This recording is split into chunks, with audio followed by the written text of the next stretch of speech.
જય હિન્દ દોસ્તો, હું જગદીશ ભારતીય વિશ્વ દર્પણ યુટ્યુબ ચેનલમાં આપ સર્વ મિત્રોનું હાર્દિક સ્વાગત કરું છું.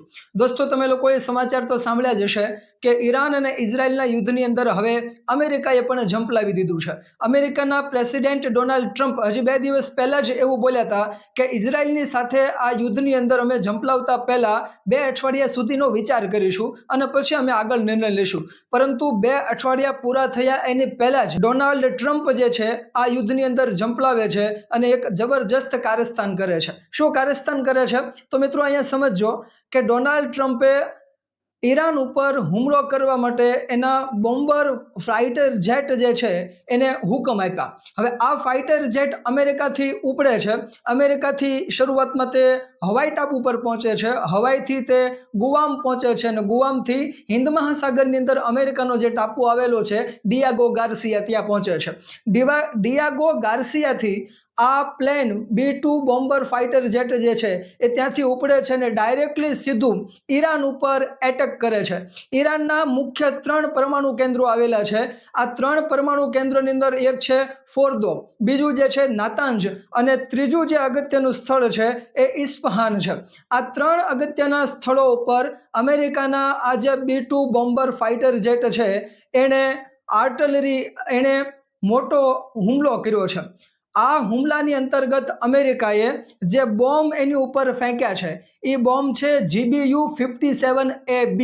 હવે આ બોમ્બની ખાસિયત એવી છે કે અંડરગ્રાઉન્ડ કોઈ પરમાણુ બોમ્બ બનાવવા માટેના સંયંત્રો બનાવેલા હોય, જે અંડરગ્રાઉન્ડ હોય એવા સંયંત્રોને પણ આ બોમ્બ જે છે એ ઉડાવી શકે છે. હવે ઈરાને એવી ફેસિલિટી બનાવેલી છે કે એક તો પહાડી વિસ્તાર છે ને પહાડી વિસ્તારની અંદર તે પાછા ભૂગર્ભમાં 90 મીટરની ઊંડાઈએ આ 3 જગ્યાએ ફોર્ડો, ઇસ્ફહાન અને નાતાંજની અંદર ઈરાને પરમાણુ બોમ્બ બનાવી શકવા માટેની ફેસિલિટી બનાવી છે. એ આખી દુનિયાને ખબર હતી અને એટલા માટે જ અમેરિકા જે છે એણે આ B-2 બોમ્બર જહાજો મોકલીને ડાયરેક્ટલી આ 3 કેન્દ્રો ઉપર આક્રમણ કરાવ્યું છે, હુમલો કરાવ્યો છે. હવે અહીંયા મિત્રો એ જોવાનું છે કે ઈરાન એમ કહી રહ્યું છે કે અમારી આ ફેસિલિટી જે છે એ 90 મીટરની ઊંડાઈ આવેલી છે અને GBU-57AB નામના જે બોમ્બ જે છે એ માત્ર 60 મીટર સુધી તે ખાડો કરી શકે એટલી જ એનામાં તાકાત છે.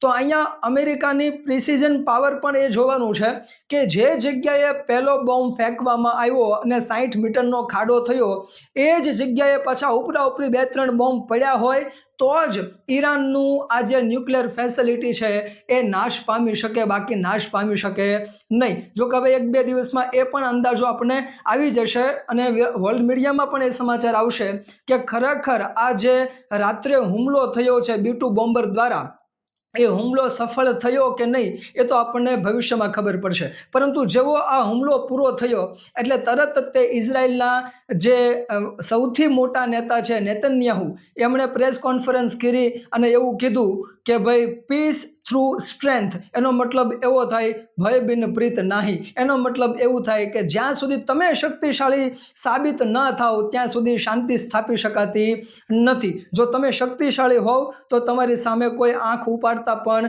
ડરે છે.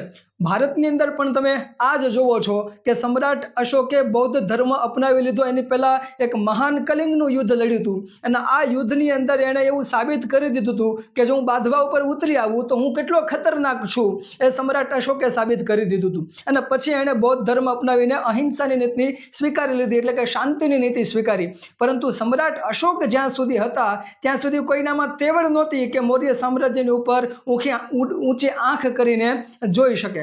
તો મિત્રો આ શું દર્શાવે છે કે ભાઈ ભય બિન પ્રીત નાહી. જ્યાં સુધી તમે સામેવાળાના વ્યક્તિ ઉપર ડર ઊભો ન કરો ત્યાં સુધી એ તમારથી ડરવાનો નથી, એ તમારથી ગાંઠવાના નથી, એ તમારી સામે લડવા માટે આવશે. એટલે ડર ઊભો કરવો પણ જરૂરી છે. જોકે સમ્રાટ અશોકના વારસદારો આવો ડર કાયમ ન રાખી શક્યા, એટલા માટે જ મૌર્ય વંશનું પતન થયું હતું. તો ભારતે પણ સમયાંતરે પોતાના દુશ્મનોની ઉપર ડર દેખાડ્યો છે. 1965નું યુદ્ધ હોય, 1971નું યુદ્ધ હોય કે પછી 1999નું યુદ્ધ હોય, કારગિલ યુદ્ધ હોય, આ ત્રણ યુદ્ધની અંદર ભારતે ડર દેખાડ્યો છે અને પાકિસ્તાનને કંટ્રોલમાં રાખ્યું છે. અને ત્યારબાદ ઓપરેશન સિંદૂર હોય કે એની પહેલા બાલાકોટ એર સ્ટ્રાઇક હોય, આ બધાના માધ્યમથી ભારતે પોતાનું શક્તિ પ્રદર્શન કર્યું છે અને આસપાસના દેશોને પણ કહી દીધું છે ઇનડાયરેક્ટલી કે જો અમારી સામે તમે આંખ પણ ઊંચી કરશો તો અમે તમારા ખરાબ હાલત કરતા પણ અચકાશું નહીં. આ એ ભારત નથી જે માત્ર શાંતિની વાતો કરતું હોય.